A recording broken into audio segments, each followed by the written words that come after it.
আল্লাহ পাক বলছেন, আল্লাহ রাসূল বলছেন, মান আহাব্বা লিল্লাহ, তোমরা কেউ কাউকে আল্লাহর জন্য ভালোবাসো। কার জন্য? আল্লাহর জন্য। মান আহাব্বা লিল্লাহ আর ওয়া আবগাদা লিল্লাহ, তোমরা কার সাথে দুশমনি রাখো, শত্রুতামি রাখো, তাও আল্লাহর জন্য। দেখছেন, একটা হলো ভালোবাসো, এইটা আল্লাহর জন্য, আবার কারোর সাথে দুশমনি করো, এটাও কার জন্য? আল্লাহর জন্য। মানে কেউ যদি কারো বিরোধিতা করতে চায়, সেটা যেন আল্লাহর জন্য হয়, ব্যক্তিত্বের কারণে না হয়। তো ভালোবাসা দুই প্রকার। কেউ ভালোবাসে দুনিয়ায় মানবতার কারণে, দুনিয়ার কোনো স্বার্থ সিদ্ধির জন্য, আর কেউ ভালোবাসে আল্লাহর জন্য। আচ্ছা, আপনারা বলেন তো দেখি, আমার প্রিয় নবী সাল্লাল্লাহু আলাইহি ওয়াসাল্লামকে আবু তালেব ভালোবাসছিল, এটা কি মানবতার ভালোবাসা না আল্লাহর জন্য ভালোবাসা? না, মানবতার ভালোবাসা, আল্লাহর জন্য নয়। আল্লাহর জন্য ভালোবাসলে তো এক আল্লাহর প্রতি ঈমানই আনতো, নবীদের গোটা জিন্দেগি অনুসরণই করতো। আবু তালেব কি নবীজির গোটা জিন্দেগি অনুসরণ করছে? না, করে নাই, শুধু ভালোবাসছে, মহব্বত করছে। তো মহব্বত দুই প্রকার, একটা হচ্ছে দুনিয়াবী মহব্বত, আর একটা হচ্ছে পরকালী মহব্বত, আল্লাহর জন্য মহব্বত। আমার নবীকে কাফের বেঈমানেরা ভালোবাসছে, আবার আবু বকর, ওমর, ওসমানও ভালোবাসছে। দুই ভালোবাসার মাপকাঠি, দুই ভালোবাসার পরিমাণ, দুই ভালোবাসার কখনো এক নয়। আবু তালেব ভালোবাসার পরেও আবু তালেবের পায়ের ভিতরে এক জোড়া লোহার, এক জোড়া আগুনে পোড়া লোহার জুতা পরায় দেওয়া হবে। নাউজুবিল্লাহ। ভালো কম বাসে নাই। আবার আবু বকর ভালোবাসছে নবীজিকে।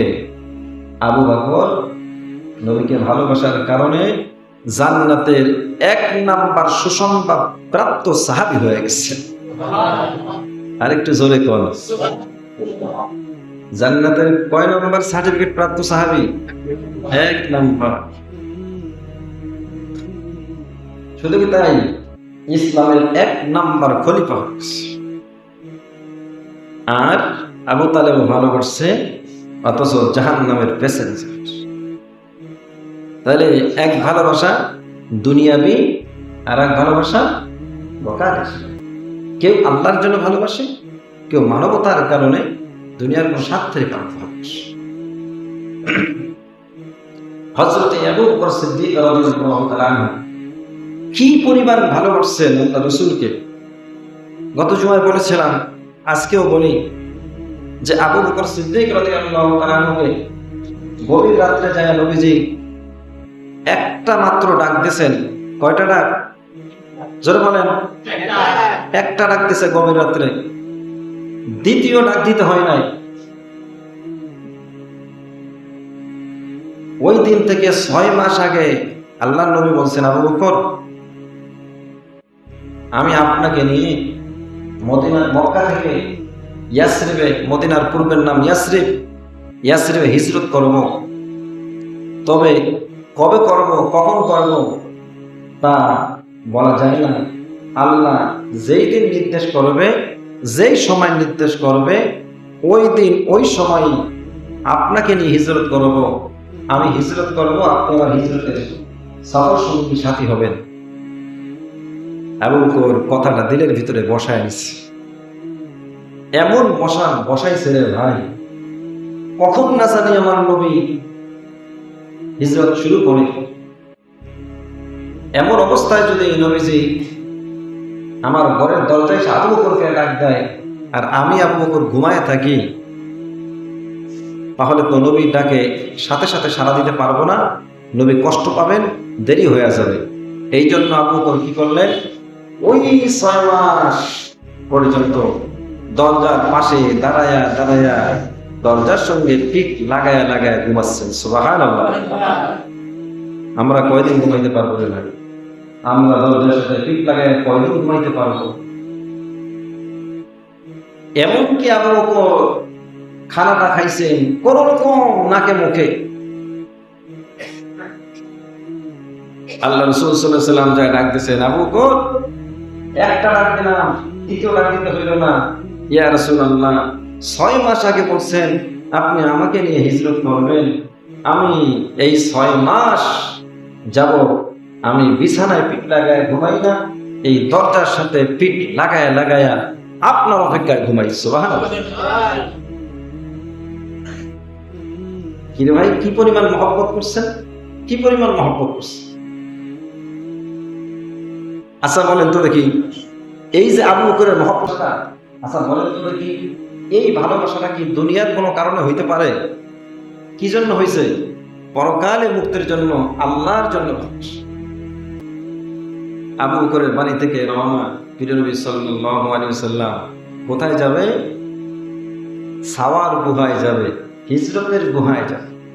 রওনা করছেন, আল্লাহর নবী সামনে সামনে যায়, আবু বকর পিছনে। তা এখন সময় সময় কিছুক্ষণ পর পর আবু বকর একবার নবীজির ডানে যায়, আবার কিছুক্ষণ পরে আবার বামে যায়, আবার কিছুক্ষণ পরে পিছনে যায়, আবার রাস্তার মোড়ে মোড়ে যখন মোর সামনে চলে আসে তখন আবার আল্লাহর নবীকে টপকায়া সামনে যায়। আর বলেন, পয়গম্বর, আপনার সামনে আসছি এই জন্য বেয়াদবি মাফ করবেন। আবু বকর রে, এমনটা কেন করছেন পাগলের মতন? একবার ডানে যান, একবার বামে যান, একবার পিছনে যান, একবার সামনে যান, কারণটা কি? আবু বকর বলেন, পয়গম্বর, আমি যখন আপনার ডানে যাই আমার মনের ভিতরে তখন এমন অশান্তি সৃষ্টি হয়, আমার মনে ধারণা হয় না জানি কাফের বেঈমানেরা আমার নবীকে বাম দিক থেকে আক্রমণ করবে। আবার যখন আমি বামে যাই আবার আমার মনে ধারণা না জানি কাফের বেঈমানেরা আমার নবীকে ডান দিক থেকে আক্রমণ করে। আবার যখন আমি পিছনে যাই আমার মনের ধারণা হলো না জানি কাফের বেঈমানেরা রাস্তার মোড়ে মুখ পেতে বসে থাকে আমার নবীকে সামনে থেকে আক্রমণ করে। এই জন্য আমি একবার ডানে যাই, একবার বামে যাই, একবার পিছনে যাই, একবার সামনে যাই। আল্লাহ নবী বলতেছেন, আবু বকর, তোমার ধারণা হলো তুমি শহীদ হইয়া যাইবা, ডান দিক থেকে তোমার নবীকে আক্রমণ করবে কাফেরেরা, তুমি শহীদ হয়ে যাইবা। বাম দিক থেকে আক্রমণ করবে, তুমি শহীদ হয়ে যাইবা। পিছন থেকে আক্রমণ করবে, তুমি শহীদ হয়ে যাইবা। সামনে থেকে আক্রমণ করবে, তুমি শহীদ হয়ে যাইবা। তোমার জীবনের বিনিময় আল্লাহর নবী দুনিয়ায় বেঁচে থাকবে। সুবহানাল্লাহ। জি হুজুর, এইটাই আমার ধারণা যে আমার নবীকে ডান বাম সামনে পেছন কোন দিক দিয়ে যেন আক্রমণ করতে না পারে। আমি যেই জায়গায় নবী যেই পাশে যাই আমার ধারণা হয় এখন তো আমি ডানে, না জানি বাম থেকে নবীকে আক্রমণ করে। যদি বাম থেকে আক্রমণ করে আমার নবী আক্রান্ত হবে, আমার নবী শহীদ হয়ে যাবে। সঙ্গে সঙ্গে আমি বামে চলে আসি। আবার যখন বামে আসি আবার ধারণা হয় না জানি কাফের বেঈমানেরা আমার পেয়ারা পয়গম্বরকে ডান দিক থেকে আক্রমণ করবে। আবার আমি ডানে চলে আসি। আবার যখন ডানে আসি আমার মনে হয় পিছন থেকে কাফের আক্রমণ করবে। আবার আমি পিছনে চলে যাই। আবার যখন পিছনে যাই আমার ধারণা হয় না জানি সামনে থেকে আমার পেয়ারা পয়গম্বরকে আক্রমণ করবে। এই জন্য আমি সামনে যাই। ও নবী, যতক্ষণ পর্যন্ত আপনাকে নিয়ে নিরাপদে যেতে না পারবো, ততক্ষণ নিরাপদে যেতে না পারবো, ততক্ষণ পর্যন্ত আমি আবু বকরের পেরেশান দূর হবে না। সুবহানাল্লাহ। এই যে আবু বকরের ভালোবাসা, এই ভালোবাসার পরিমাণ কম না বেশি? জোরে কোন? এই আবু বকরের ভালোবাসা আর আবু তালেবের ভালোবাসা, দুই ভালোবাসার কি পরিমাণ এক হবে?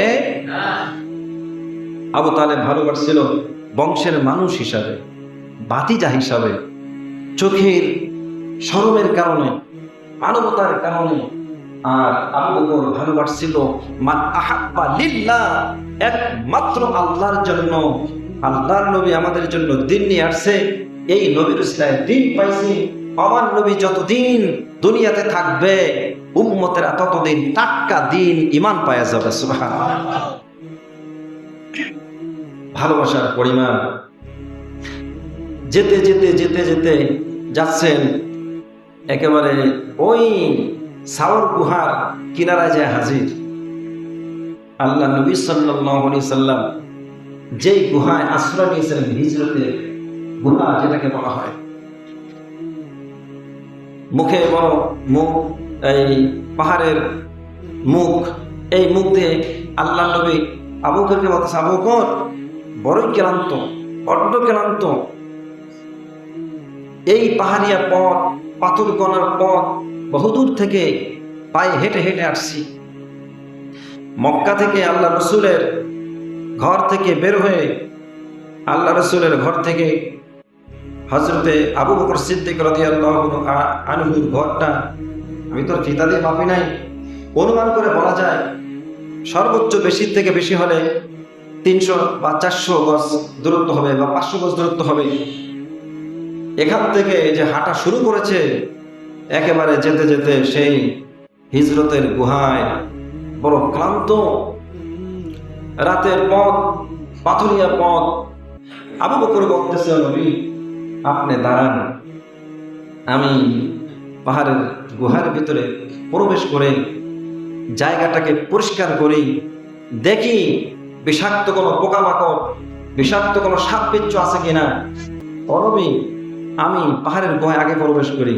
আবু বকর রে, আপনি যদি আগে যান আর বিষাক্ত সাপ যদি আপনাকে ধ্বংসন করে, আপনি যদি শহীদ হয়ে যান, ইয়া রাসূলুল্লাহ, এটাই হবে সান্ত্বনা যে আমার জীবনের বিনিময় আমার প্রিয় নবীজি দুনিয়াতে বেঁচে থাকবেন। সুবহানাল্লাহ।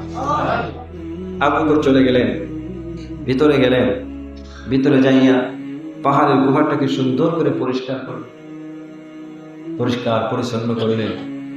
আল্লাহ নবীকে ভিতরে আহ্বান করলেন, আল্লাহ নবী ভিতরে গেলেন। আবু বকর তাকাইয়া দেখলেন যে অনেকগুলি গর্ত দেখা যায়, পাহাড়ের গুহার ভিতরে অনেকগুলি গর্ত, ছোট ছোট গর্ত দেখা যায়। আবু বকর ভাবলেন, এই গর্তগুলো কিসের? আল্লাহ নবী আসবেন, আরাম করবেন, বিশ্রাম নেবেন, আর এই গর্তগুলো দিয়ে যদি পাহাড়ে কোনো বিষাক্ত সাপ, বিষাক্ত কোনো প্রাণী এই গুহার ভিতরে আগমন করে আর আমার নবীকে যদি আক্রমণ করে, আমার নবীর বড় কষ্ট হবে।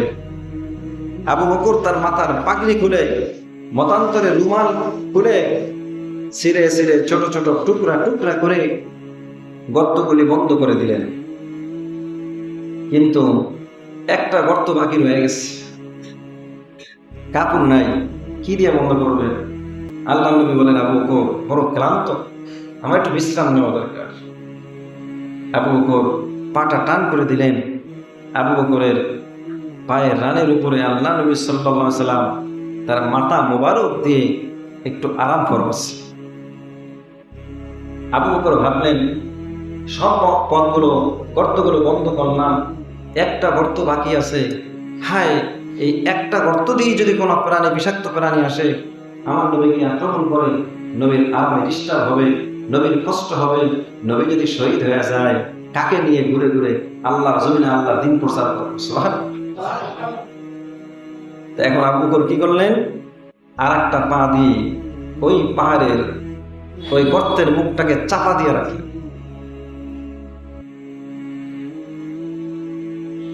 এইদিকে আবু বকর সিদ্দিক রাদিয়াল্লাহু তাআলা আনহু কিছুক্ষণ পরে টের পাচ্ছেন কে যেন অপর দিক থেকে পার উপরে আঘাত করতেছে। মানে কে পা রাখছেন? সরান সরান। কে জানেন? আশরাফুল মাখলুকাত, এক বিষাক্ত অজাগর সাপ অপর দিক থেকে এই গুহায় আসার জন্য আবু বকরের পায়ের ভিতরে সবর মারছে। আবু বকর নাসর বান্দা বুঝতে পারছেন, সরায় না, জিততে অজাগর সাপ আবু বকর পায়ের ভিতরে সবর মেরে দিছে। সাপ তো সাপই, সাপে সবর মারলে বিষ লাগবে না, ব্যথা লাগবে না?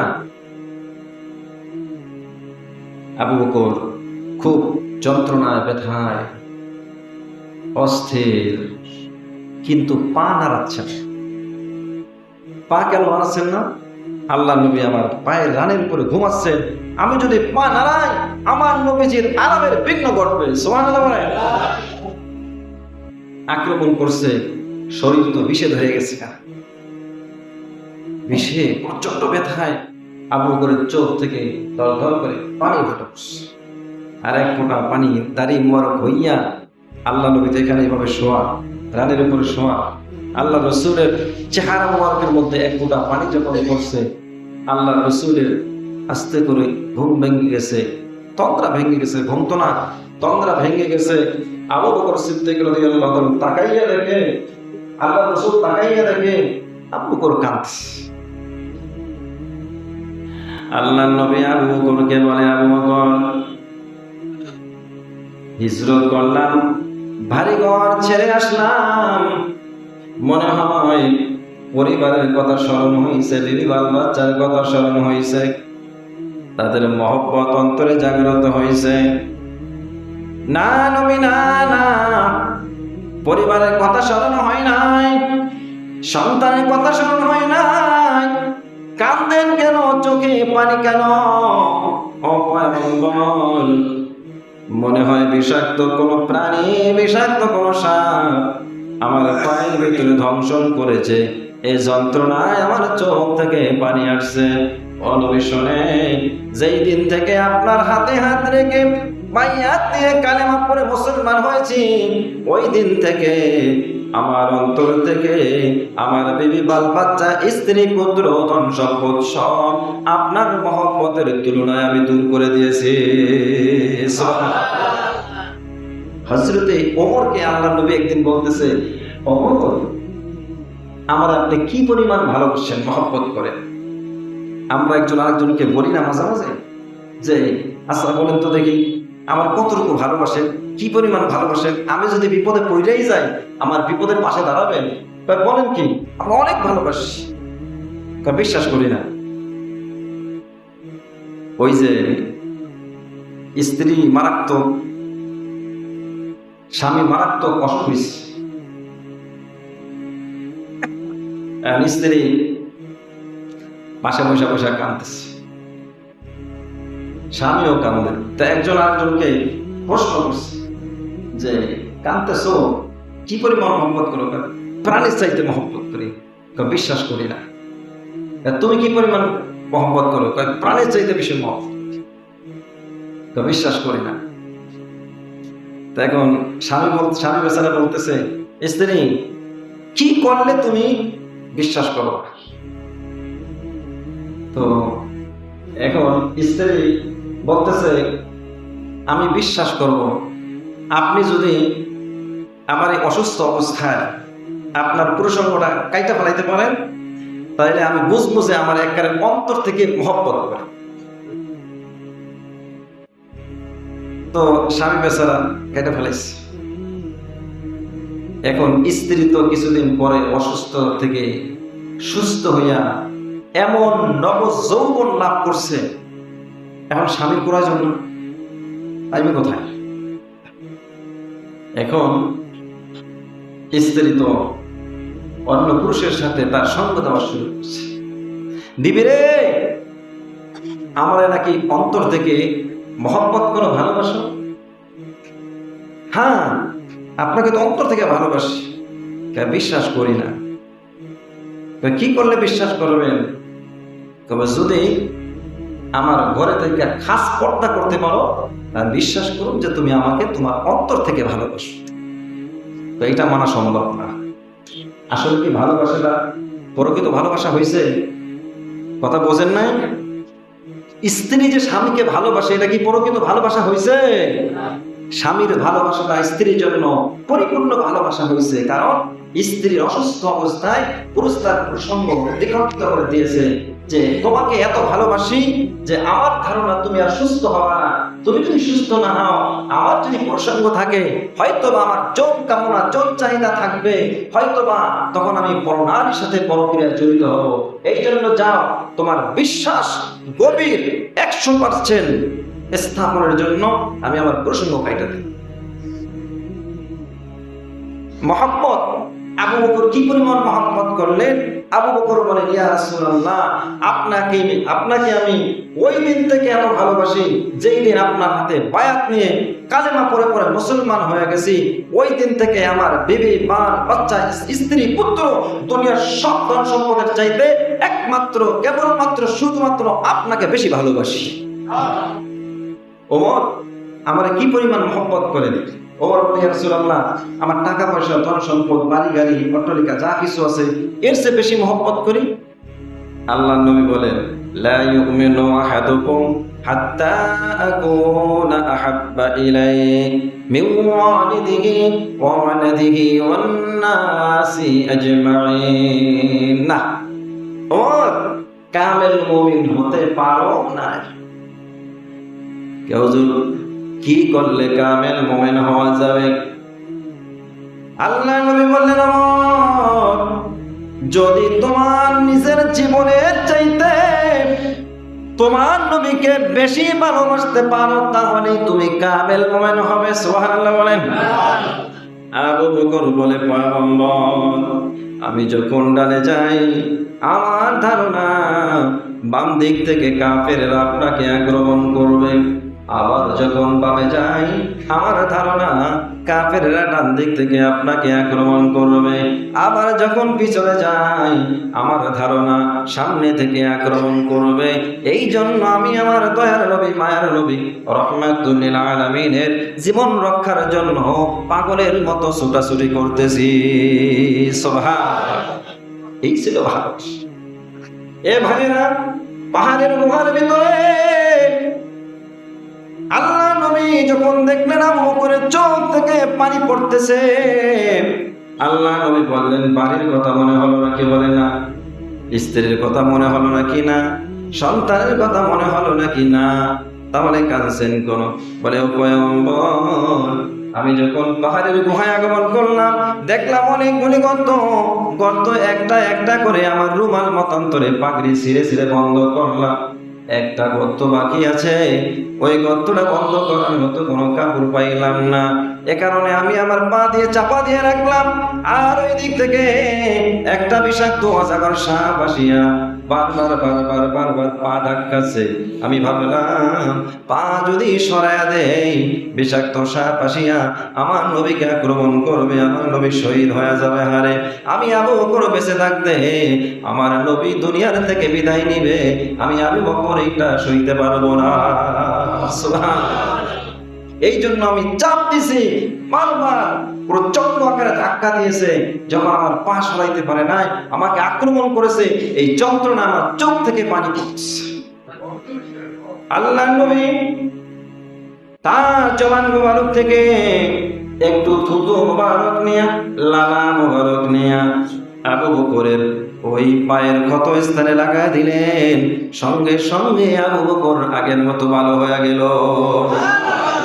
ইশকে মাহবুবে খোদা দিসে দিল মে হাসিল লাগি লাকুম মিন মগর ঈমান মে কামিল নাহি।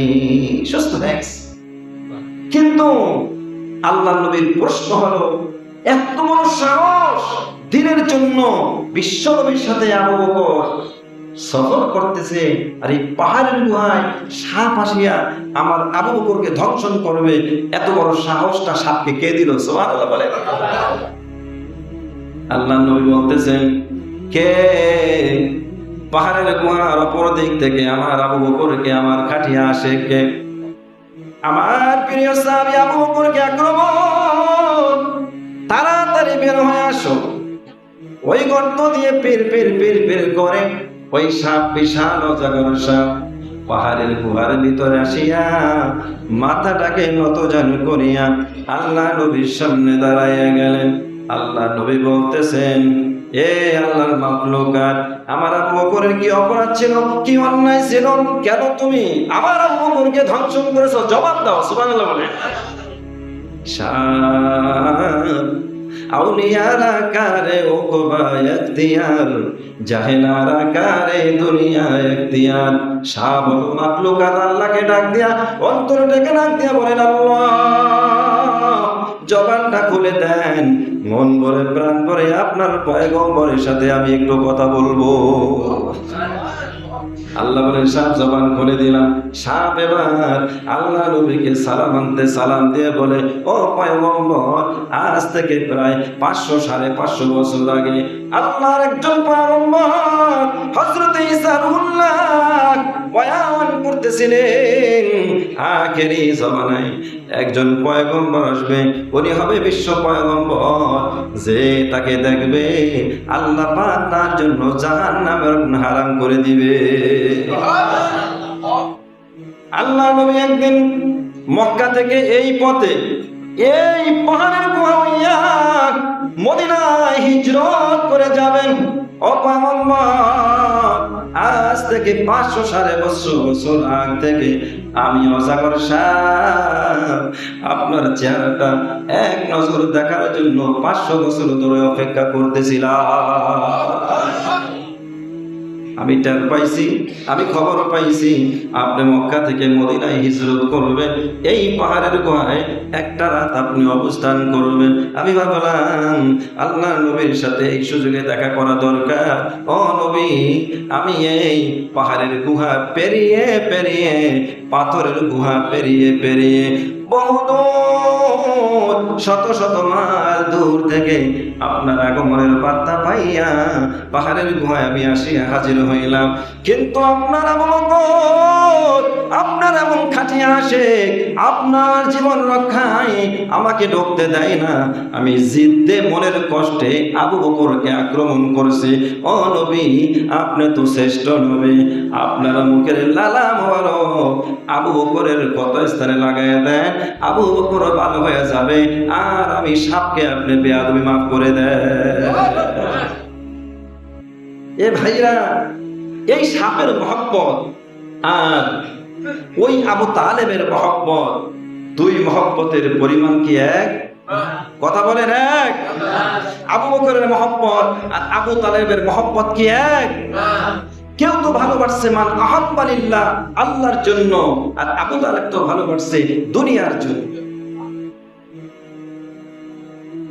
এই জন্য আল্লাহ নবী বলেন মা আহাব্বা লিল্লাহ ওয়া আবগাদা লিল্লাহ, যদি কাউকে ভালোবাসতে হয় আল্লাহর জন্য ভালোবাসবা, যদি কারোর সাথে দুশমনি দূরত্ব করতে হয় তাও আল্লাহর জন্য করবা।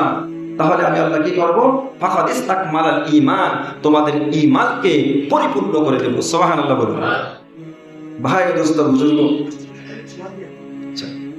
এই জন্য নবীর মহব্বত ভাইও মুখের শব্দ চয়ন তারা হয় না, লেখনির দ্বারা হয় না, আল্লাহর রসুলের সিরাতের উপর আমলের মাধ্যমে আল্লাহর রসুলের মহব্বত জাহির করা হবে আপনার কর্ম কৌশলের মাধ্যমে। আপনার কাজটা কি নবীর তরিকায় হচ্ছে? কোন কাজটা নবীর তরিকার বাহিরে? মুসলমানের তো এক মুহূর্ত সময় আল্লাহর রসুলের তরিকার বাহিরে না, মুসলমানের একটা কাজও ইবাদতের বাহিরে না। মুসলমান বাথরুমে টয়লেটে যাবে, টয়লেটে যদি 5 মিনিট সময় ব্যয় করে, আল্লাহ পাক ওই 5 মিনিট সময় জিকিরের সওয়াব দিয়ে দিবে। কিন্তু শর্ত হলো সেখানে নবীজির সিরাত থাকতে হবে। কি থাকতে হবে? নবীজির সিরাত। সিরাত মানে নবীজির অনুসরণ। সেখানে থাকতে হবে নবীজির তরিকা। নবীজি কোন তরিকায় বাথরুমে গমন করেছেন, কোন তরিকায় বাথরুম থেকে তিনি বের হয়েছেন, কোন তরিকায় বাথরুমে তিনি বসেছেন, কোন তরিকায় তিনি বাথরুমে পানি খরচ করেছেন, কোন তরিকায় তিনি বাথরুমে আপনার কুলুপ ব্যবহার করেছেন, এই তরিকা থাকবে তো বাথরুমের সময়টা আল্লাহ পাক জিকিরের ইবাদতের সওয়াব দিয়ে দিবে। শুধু শুধু জবানের দ্বারা আমরা যদি আশিক রাসূল দাবি করি, এটা নিছক একটা আওয়াজ, এটা শুধু ধোঁকার প্রতারণা ছাড়া আর কিছু না। সাইনবোর্ড দিয়ে কোনোদিন নবীজির ভালোবাসা জাহির করা যায় না। এজন্য ভাইও, আমাদের তো মরতেই হবে। আসুন আমরা নবীজির সিরাতটাকে ধারণ করি। 500 বছর আগে দয়ার নবীকে এক নজর দেখার জন্য অপেক্ষা করতেছি। আর নবীর উম্মত নবীকে গালি দেয়। সেই দিন দেখলাম এক নাস্তিক, এই যে মান্ডা, আবার ওই নাস্তিক নাকি মান্ডা মাদ্রাসার আবার সেক্রেটারি, কাজী নজরুল ইসলাম, ও আমার প্রিয় নবী সাল্লাল্লাহু আলাইহি ওয়াসাল্লামকে অকাট্য ভাষায় গালিগালাজ করছে। নাউজুবিল্লাহ বলে। এমন কিছু কুলাঙ্গার সমাজে আছে যারা চায়ের স্টোরে বসে বসে নবীজির বিভিন্ন তরিকা নিয়ে, নবীজির বিভিন্ন সিরাত নিয়ে, নবীজির বিভিন্ন আদর্শ নিয়ে তারা চার দোকানে বসে বসে সমালোচনা করে, অথচ এর মাথায় ঠিকই টুপি আছে, ঠিকই মুখে বড় দাড়ি আছে। আমি এই জন্য বলি কি জানেন, আবার আপনারা মাইন্ড করেন না যে হুজুর দাড়ি টুপি পাঞ্জাবিকে কি আপনি ছোট করলেন, না, এইটা তো বাধ্যতামূলক নবীজির সুন্নত পোশাক। কিন্তু এই যে দাড়ি মাথায়, মুখে লম্বা দাড়ি আর পরনে লম্বা পাঞ্জাবি, এই সুযোগে এই ভালো লেভেল ধরে ভালো সাজ দিয়ে সাইনবোর্ড লাগায়া তারপরে এমন এমন ইমান বিধ্বংসী নবীজির দুশ্মনী কাজ করে যা একদম দাড়ি কামানো ব্যক্তিও করে না। ঠিক কিনা বলেন ভাইও? যেন নবীজির মহব্বত, নবীর মহব্বত শুধু মানুষ করে নাই, প্রত্যেকটা প্রাণী। আপনারা হরিণের ইচ্ছা শোনেন না? হরিণের ইচ্ছা, ছোট বাচ্চা, হরিণের বাচ্চা আয়সা বলে, ও মা, আমার নবীর হাতে হাত দড়ি লাগাইয়া তুমি আমাদেরকে খুঁজতে আসছো, এই বেয়াদবির ক্ষমা না নেওয়া পর্যন্ত আমরা তোমার দুধ পান করবো। শিকারী ফিরে ছাইরা দিলে একটা, ফিরে আসে তিনটা, একটা হরিণ ছাড়লাম, এদের তিনটা নিয়ে আসছে। এ সাধারণ মানুষ না, এটা আসলে সত্যিকারে আল্লাহ সত্য পয়গম্বর। সঙ্গে সঙ্গে কালেমা পড়ে পড়ে মুসলমান হয়ে গেছে। এভাবে করে সমস্ত প্রাণীরা আল্লাহ নবীকে মহব্বত করছে, প্রাণীরা মহব্বত করছে। এই মহব্বত দিয়া ওই সমস্ত মাখলুকাত, প্রাণীদের জান্নাত আছে না জাহান্নাম আছে? না জাহান্নাম না জান্নাত, ওদের তো কিছুই নাই। কিন্তু আশরাফুল মাখলুকাত, এই মানুষ নবীকে মহব্বত করবে শুধুমাত্র নবীর অনুসরণের জন্য, সিরাত পালনের জন্য। এজন্য আসুন ভাইরা, মনে কষ্ট নেবেন না। নবীজি জামাতের সাথে নামাজ পড়ার জন্য দাঁত ভাঙছেন, রক্ত ঝরাইছেন। নবীজি এই লম্বা দাড়ি রাখার জন্য তিনি রক্ত ঝরাইছেন, লম্বা পাঞ্জাবি পরার জন্য রক্ত ঝরাইছেন। আমি অনুরোধ করবো যে ভাইদের মুখে এখনো বড় বড় দাড়ি রাখেন নাই, আমি এর আগেও বলেছিলাম, এক মুষ্টির কম দাড়ি রাখা নবীর সুন্নত তরিকা না। কমপক্ষে এক মুষ্টি দাড়ি রাখতে হবে। পাক্কা নিয়ত করেন, যারা এক মুষ্টির কম দাড়ি রাখি নাই, এক মুষ্টি না হওয়া পর্যন্ত দাড়িতে হাত দিব না। আর যারা দাড়ি এখনো রাখেন নাই, দীপ্ত শপথ গ্রহণ করুন। মৃত্যুর সময় যদি, মৃত্যুর পরে যদি নবীর সুপারিশ পাইতে চান, এখন আপনি মুসলমানের সন্তান হিসেবে দাঁড়িয়ে রেখে দেন। আল্লাহ পাক নবীর সিরাতের উপর বাস্তব জীবনে আমল করার তৌফিক দান করুন। আমিন।